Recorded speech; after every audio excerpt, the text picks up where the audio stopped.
All right, welcome everybody to Work in Progress. I think I've lost count of what episode we're on here, but Six. episode 6. Yep. And my name is Colin Loretz from the Reno Collective, and today we've got Rachel Kingham joining us again as my co-host. Hello. And, Hello. and then we have a really good topic tonight that I'm excited to bring in both Zoe and John to talk a little bit about what they do. We'll give them a second to introduce themselves, and then we're going to jump into tonight's topic. If you're watching this out there on any one of the social media platforms, we'd love if you could give it a like, subscribe, whatever apps you're in. Let us know how it's going. If you have any questions as we go, feel free to reach out. We are watching Facebook Live, and then I believe we've got Twitch, Periscope, and YouTube comments for the most part. So if you have any questions that pop up, this show is really going to be focused a little bit more on our member programs that we have going on. But if you're interested in habit formation and what it looks like to actually create habits that stick, it's something that we think about a lot at the Reno Collective, and something that both John, Rachel, and Zoe have been great I guess test subjects with in our Cotivation program. So I want to start off just have Zoe have you introduce yourself. Who are you and what do you do? I am Zoe Harold. I currently work on California energy policy development, so focusing on advocating for renewable energy and greenhouse gas emission reduction. And I also consult for local nonprofits on grant writing and project development. Awesome. And John. My name is John Butler. I'm a owner of a very small one-man business, Creative Services, and have done so for about 10 years. Additionally, I also am certified in Apple support, so kind of do that on the side. So yeah. Nice. Thank you both for joining us with this one. You bet. Thanks for having us.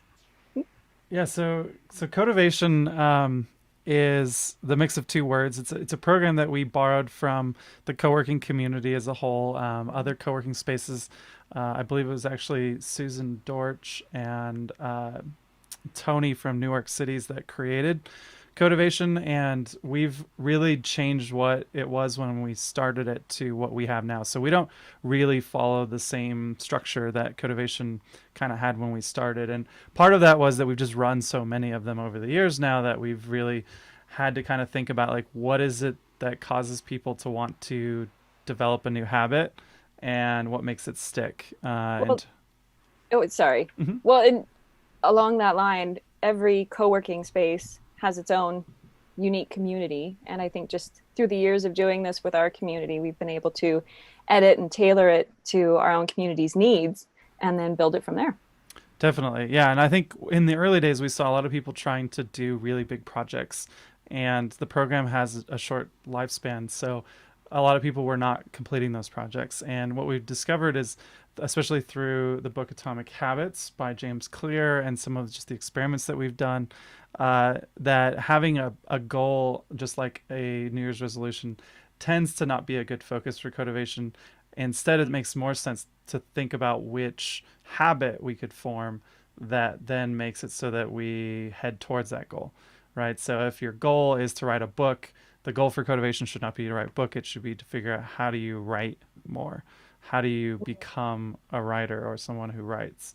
So yeah, I think between Cotivation, our experiences, and then a program that I've done called Art of Freelance, we kind of borrowed some of the things that we liked from each program to essentially end up at what it is today. So do you want to explain what we do now, Rachel? Sure. Now we developed it from a 6-week program into an 8-week program. So we have 1-hour meetings each week. Now they're via Zoom. They used to be in person, obviously. They're now currently via Zoom. And prior to each one of those meetings, there's a little bit of homework. Everything from 50 of your biggest, loudest, greatest dreams and goals to start with. And then you narrow that down. You start looking at some mind mapping. And so where do those goals fit into 3 sectors of your life? And we continue to narrow them down and just clarify what exactly that goal is that you want to accomplish, or perhaps clarify a goal even further into smaller parts and use that as the thing that you can accomplish. However, it's not one size fits all. And sometimes when people go through the program at the end, it's not a accomplishment, but a clearer path to getting there. Yeah, I think, and we're going to have Zoe and John kind of share their experience because Yeah. Rachel and I kind of facilitate the program. We've both been in the program, so we kind of take turns with, being whether we're actually working on ourselves or helping people through kind of facilitating this. And what's nice about facilitating it is that the facilitator gets to think about kind of what everybody's going through and remove them from the thought of having to like, what did I do this week, or maybe what didn't I do this week? And especially with coronavirus, we've had to think through the idea that maybe right now is not the right time to add more stress to your life, to try to pick up a whole bunch of new hobbies like baking bread and working out and all these things that people tried to shove into the voids of their life when the coronavirus hit. And that instead it might make sense to actually work on self-care, to work on something that just enriches your life in a different way, right? We need maybe Right. a little bit less doom scrolling on our phones, a little bit less social media and things like that. So Yeah. those are the kinds of things that I think are more interesting, because those habits end up creating the outcome that you hopefully are going for. So I would say, I guess, Zoe and John, what sorts of projects have you guys worked on in Cotivation? And even before that, like what brought you to Cotivation? What interested you in it? We can start with either one of you if you got. I can go first. I think I've done 2 or 3 Cotivations now. The last one was a little bit more freeform than the previous two. In the first Cotivation, I endeavored to plan a bike trip from Seattle down to back to Reno, and that actually was really helpful for me. I managed to do a lot of the planning. Unfortunately, coronavirus happened and the trip had to be canceled, or at least postponed. We'll say postponed. Good. My second project was to develop a website for my business that I just started this year. And then the last round of Cotivation, really almost collectively for the group, kind of became about developing work habits and scheduling and work structures to help that work process, especially in the work from home situation. So those are my 3 projects. Nice. Well, thanks for making me look bad, Zoe, because I don't remember all the projects that I worked on in my Cotivation experiences, because I've probably been, I don't know, I'm going to say 5 or 6. That's not necessarily a bad thing, because I always get something out of each one. And I know that some were work related. Some was more about the process of how I work, and even like how I interact with my clients and the whole business side of things. I did one that was more personal last year with a health issue.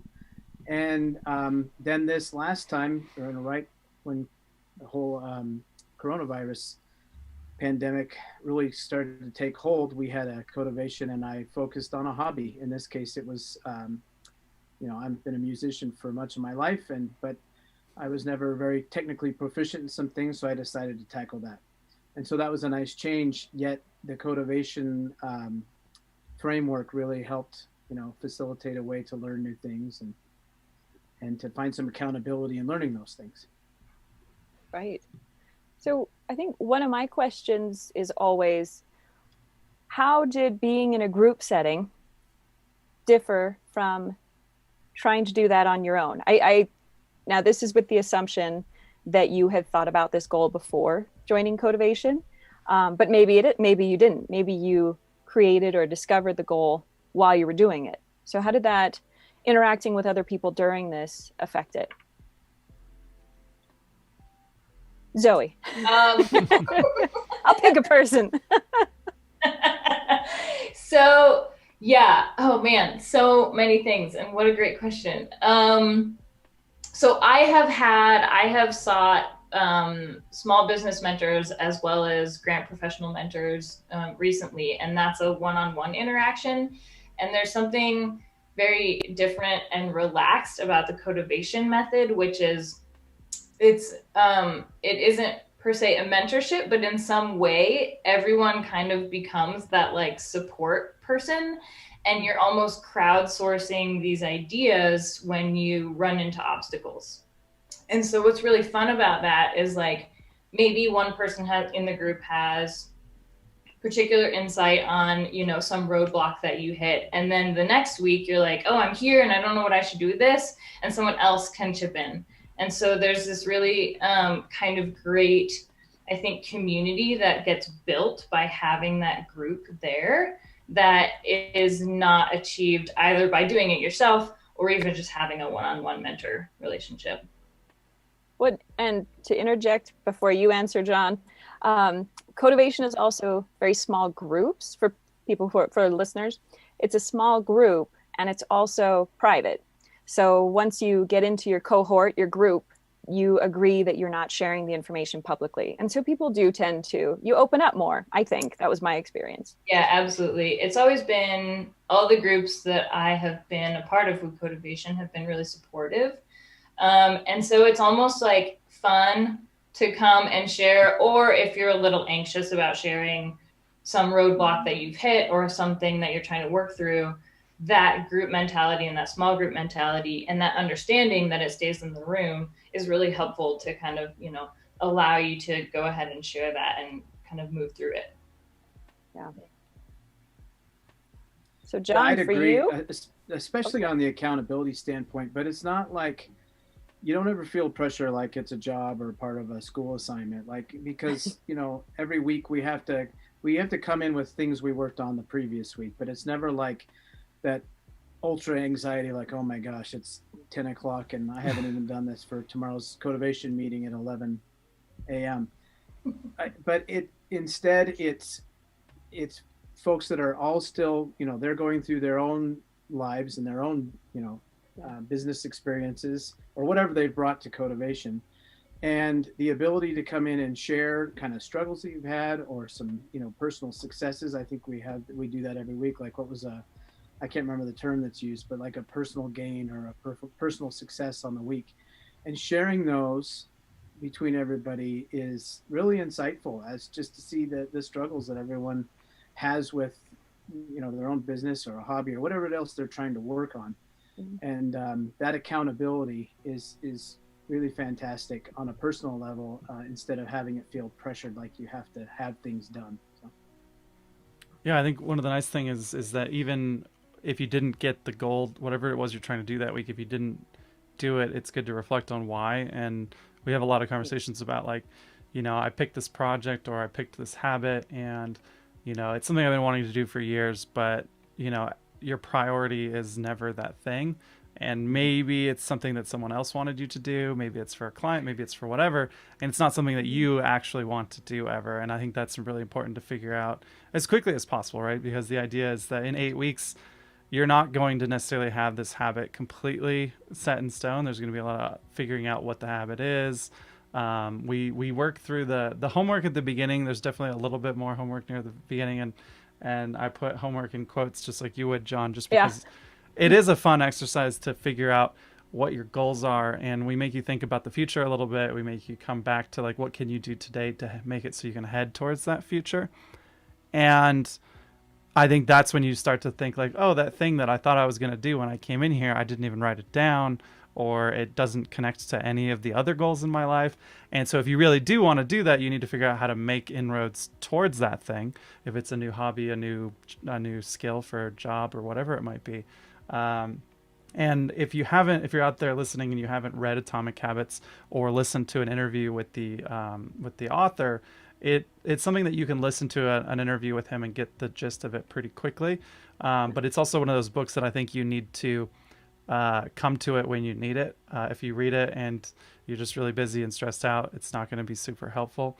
But if you've been trying to pick up a new thing, and you'll find yourself nodding with a lot of the things that are in that book, because you'll probably recognize those tendencies in yourself. Yeah, I think what's cool too is the diversity of projects that are represented by the group. And some people come to the table and they know what they want to do. They know how it fits. They like have a vision and they just want that extra boost to get over the activation energy to start doing that project. And then there's others who, will come to the table and it's like, okay, well, I want to improve this thing or this habit, but I'm not really sure how. And so there's a lot that I think is learned in the process of, seeing people who have a very clear vision, and also, kind of learning through the Atomic Habits book of how to kind of structure it to create that path. So there really is a wide range of approaches and projects. And yeah, I'd echo that. In fact, Rachel, your earlier question was, what did you bring? Like, what project did you have in mind when you came to the first session? And to be honest, I think maybe one of the Cotivations I had an idea.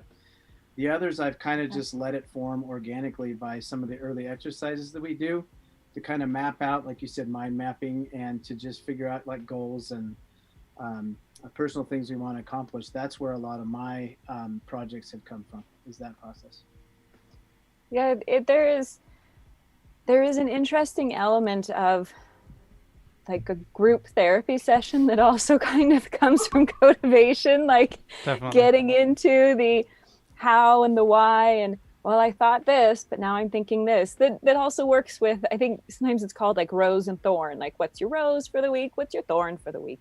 But there is that element with that group therapy sort of approach. And then the processes that you do learn. I've learned a number of processes from working with Colin, because Colin knows a lot of these different processes and tends to input and use them quite rapidly. But being able to use them in a group and see how one person, it might work really well for one person, even if it doesn't work really well for you. And maybe you can understand a little bit better your own self as to why it doesn't work for you or what will work better for you. So there's a lot that goes into it while trying to accomplish that goal. All the steps along that path are interesting to discover. Yeah, absolutely. And kind of echoing what John said, I think like I come to each Cotivation with like 10 projects in my head, which is like obviously not feasible, right, in 8 weeks. And so that process, that almost like discovery process of doing the 50 goals, it helps you kind of hone in on like, okay, well, what's important now? And what is going to be most fulfilling and useful for me to put my time into of these projects? And that can be really helpful, because otherwise, if you have, 10 projects or whatever rattling around in your head, you're not just going to pick one. You're just going to be like, oh yeah, I should do that. Oh, and that and that. And then none of them happen. So I think the course and the way that Colin and Rachel have set up the course really guides you through that selection process to arrive at something that is a tractable and implementable kind of project and direction. Yeah, and I don't know what it is about the collective, but we tend to collect people who have 10 plus projects in their brains at any given time, right? It's like collective. Common attribute. Yeah. We like to start things. I think the big thing is helping people finish things. And, we draw from the book Essentialism as well in the class, where he has a really good illustration of like you can go a little, say you have like 10 bits of energy, you could go one bit in each direction on 10 projects and not get very far on any of them. Or you can put all 10, points of energy into one project and then move on to the next project and then, do another Cotivation or another self-guided session for yourself, so that you actually get something done, because getting something done is like the biggest motivating factor. I think a lot of people think that they just need to find the motivation to go on a run or they need to go do a thing, but like seeing the results is what makes people want to do it more. And like, I'm a runner and I know a lot of people are like, oh, I can't possibly think about running a marathon, but it's like, that's not where you start, right? You don't start thinking about a marathon. You start thinking about just getting up in the morning and going for a run, right? And if you're not a morning person, if you're not good at creating that ritual, what do you do? What's the habit? The habit might not even be going for a run. It might be going to bed in your workout clothes or having that set up in the morning, so that when you do wake up, you've set up a system for you to make sure that you go for that run. Yeah, that's the second Cotivation class was in where I developed my website, which I had nothing.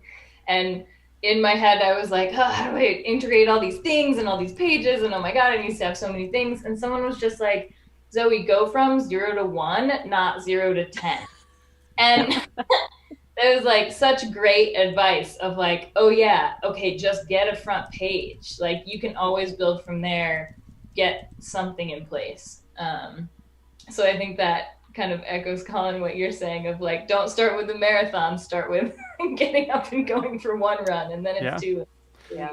And I mean, at the beginning of when we were doing Cotivation years ago, people came into it wanting to write a book, and that is a great way to just stress yourself out, right? It's because you're not going to get a book done in 8 weeks, likely, right? Because every week we go through, we're not going to necessarily share what happens in Cotivation for everybody, but life happens, and oh, a deadline moved, I had to take on another project, whatever it might be, and we end up not prioritizing like our project first. And so for that person, I would rather see them write a little bit every week or every day than worry about writing a full book, because the habit is going to develop over time, and they can create that ritual for themselves. And we definitely will step through that. I think, like you mentioned, Rachel, like a lot of tools we introduce, a lot of members have had experience with tools that we don't use. The bullet journal is a really popular one with most of the members who take Cotivation, just because it's not digital. And some people have made it digital by using iPads and stuff too. But I think there's a tendency to also procrastinate with tools, because putting all the things that we need to do into the newest habit or the newest to-do list feels like you're getting work done. But you don't get to actually get your work done until you can check it off and move through that list. I think that's one thing. Just real fast, let me expound on that. If there's one thing I've gotten out of every single Cotivation, it's people's process. It's the way that they not only operate their businesses, because there are a lot of independent contractors here and solo practitioners, but also in their lives. And a lot of people, yeah, are using new apps, or they're using some sophisticated tech to track something or whatever it is. And then there's always somebody that says, well, I've got this analog method. I use a pencil and paper, and this is how I do it. And so seeing and getting real world examples of how people just operate in their lives, just day-to-day basis of what works for them, what helps them stick to goals, what helps them start habits, and keep going with that has been something I've gained from every single Cotivation. For sure. Yeah, and it's always nice, like if you're looking for new systems, or you kind of feel like, oh man, this one thing could be better. Things that are not even necessarily part of my project. Maybe it's someone else's project. I learn from that process and being that group, and kind of like, oh, you use that tool. Interesting. Maybe I can like apply that in some way in my business, even if it doesn't have anything to do with my project for that Cotivation session. Yeah. So. And pricing and process around freelancing tends to be a pretty popular theme. Obviously, not everyone is a freelancer at the collective, but I think people who aren't freelancers bring a really good perspective to the table when, they're like, I pay this freelancer this much and you're not charging enough, or this is the process that I, have found success with. And so you get multiple perspectives. We had a company that was trying to grow their revenue. We had, people looking to add new clients to their portfolio. And so everyone kind of comes to it looking for a different thing. And I think the outcomes are also going to be different. The program that I did in LA was called Art of Freelance, and we were all freelancers, all trying to work on our own projects. And there was an actual showcase at the end, and that's something that we borrowed from there, where we now do a show and tell. And the show and tell is more of a show and tell of the process. Like, what did you learn? What did you come into it? What was the preconceived notion that you came into this with, and what did you leave with instead? And that tends to be more interesting than, honestly, the project. We've had people who were very, very structured and rigid in how they do things, who needed to learn from other members how to be a little bit less structured, and vice versa. People who had no structure learning how to maybe spreadsheet a little bit of their life, or use a calendar, or use a system of some kind, so that they can get work done, so they can get out of work and go enjoy the rest of their life. So speaking of the rest of their life, one of the barriers that we have that people find to coming and joining Cotivation is time. And I know that that's something, like we said in the beginning, especially right now, everybody really, we're being pulled in so many different directions that never even existed 6, 7, 8, 5 years ago, however many.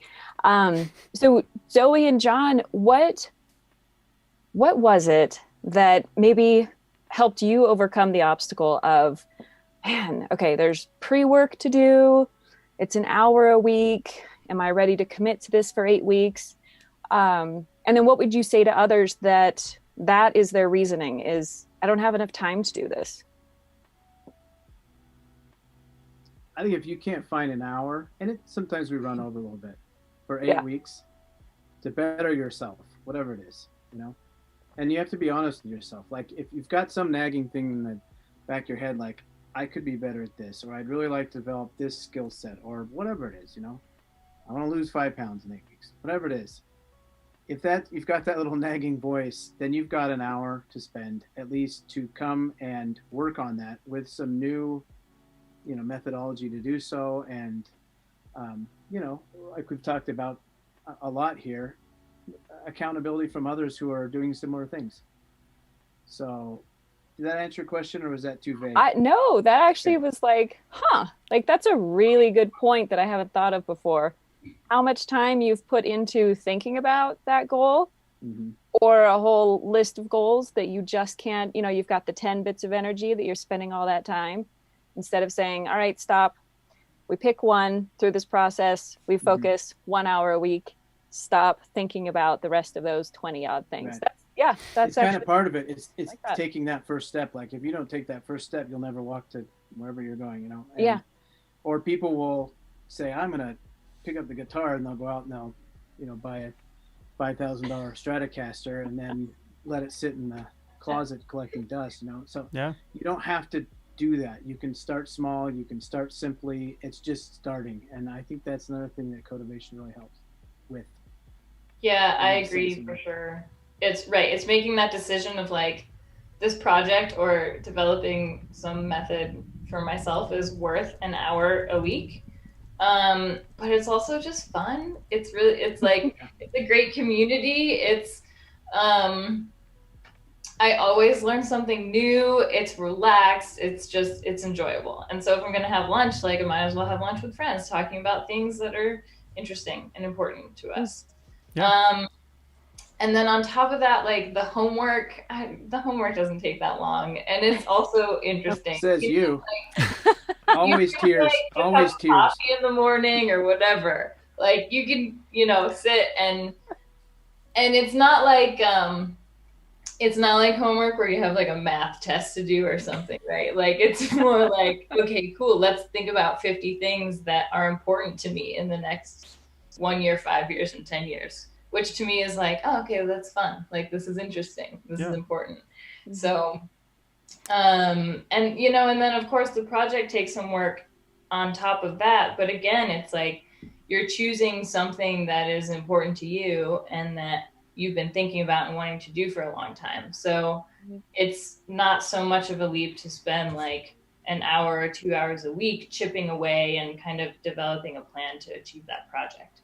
Right. Because ultimately you've been thinking about it anyways, like, like John mentioned and Rachel mentioned. Yeah, I think the challenge there is like if you don't spend that hour, are you realistically going to spend any other time outside that?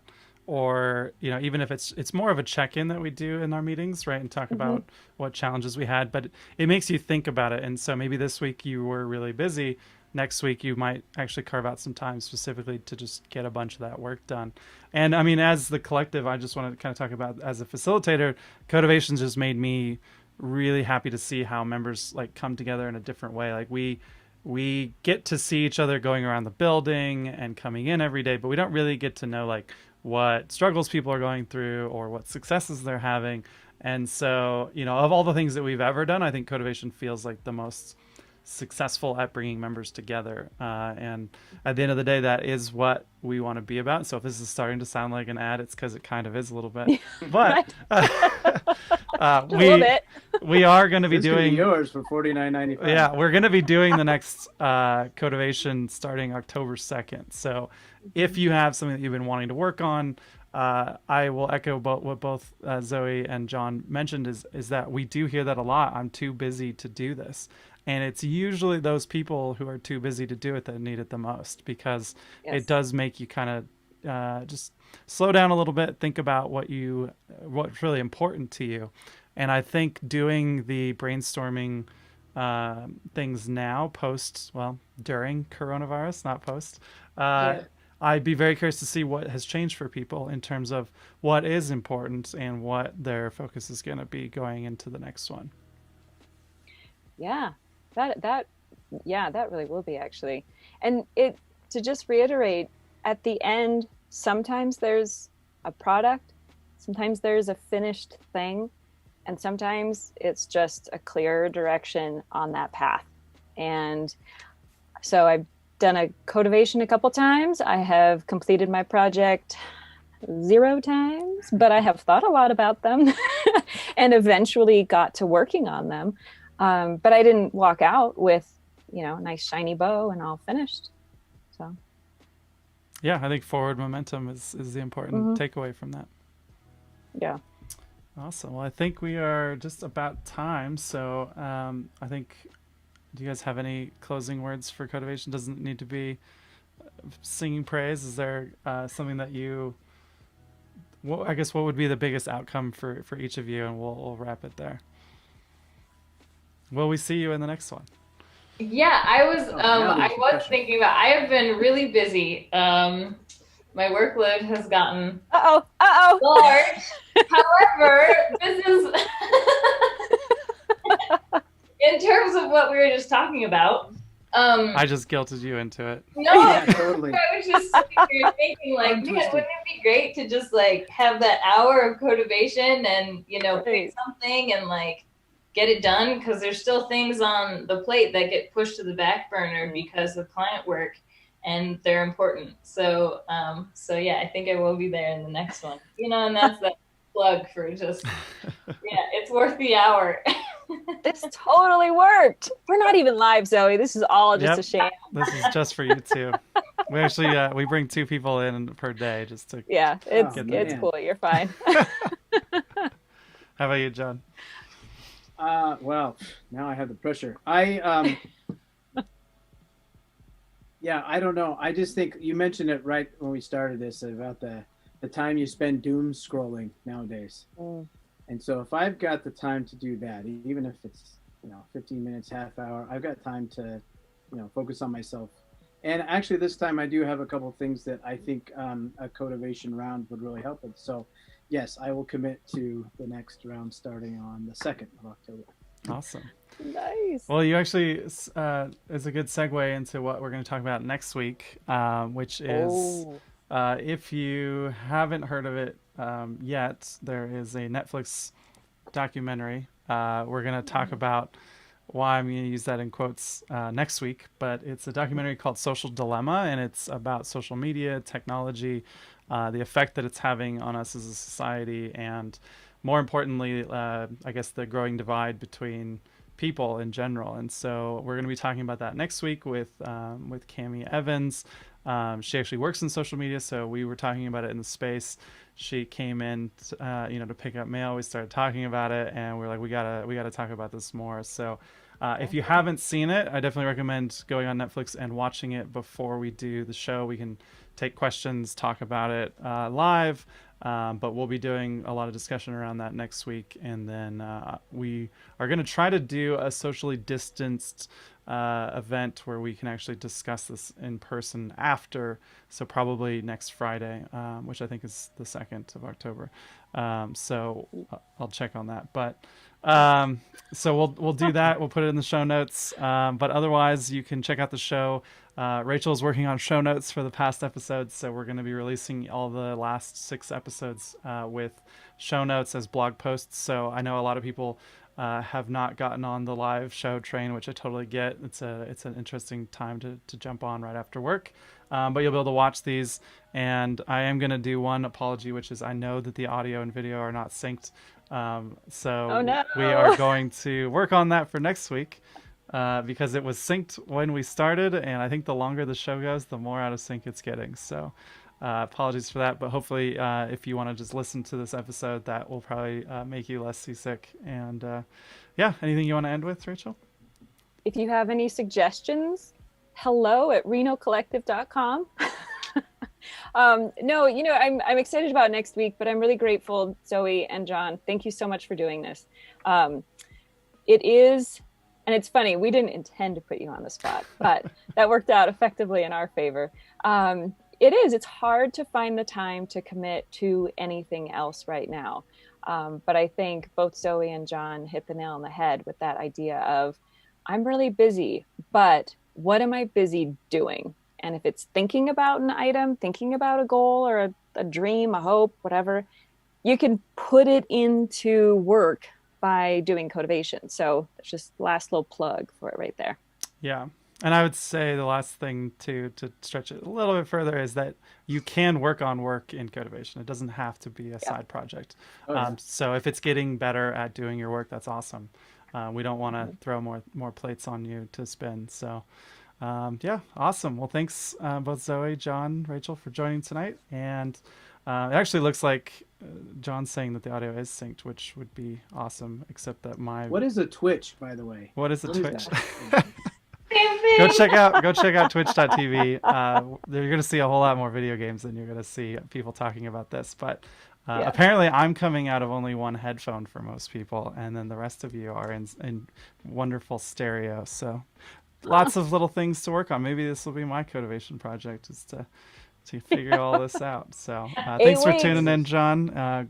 Good to know that the audio is synced, because I'm looking at it and you guys are all over the place. So thanks for checking out the show this week. Thanks for tuning in, and we will catch you next week at Wednesday at 5. Thank you very, very much. Thank you.